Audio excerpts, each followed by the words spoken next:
Bismillahirrohmanirrohim.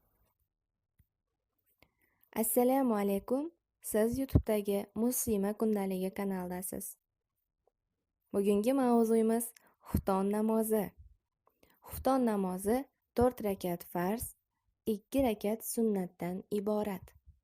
Xufton namozining 4 rakat farzi peshin namozining farzi kabi o'qilib, faqat niyatda farq bo'ladi.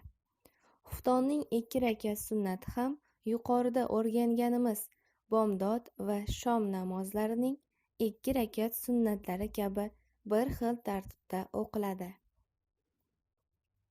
Vitr namozi. Vitr namozi 3 rakatli bo'lib, vojib ibodat sanaladi. Farzdan quyiroq, sunnatdan ulug' turadi. O'qilishi shart.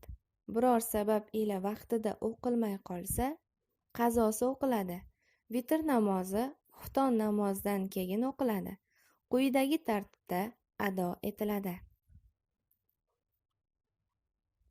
Avvalambor qiblaga yuzlangan holatda niyat qilinadi. Iftitoh takbiri aytilib, qo'llar bog'langan holatda sano duosi, Fotiha va unga qo'shimcha zam suralari o'qiladi.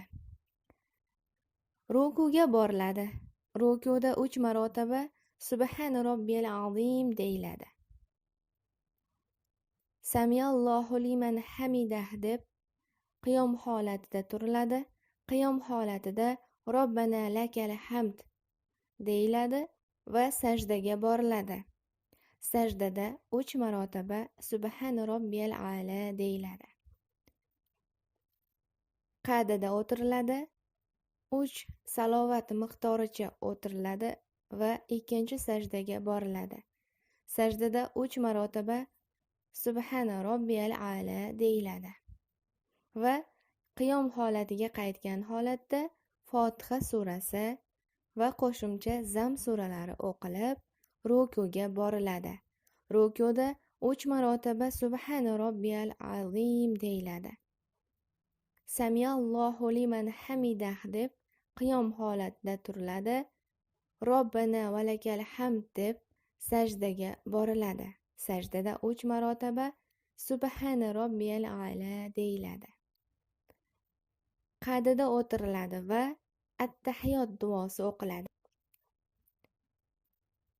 3-rakatga turib Fotiha va zam surasi o'qiladi. Zam suradan keyin o'sha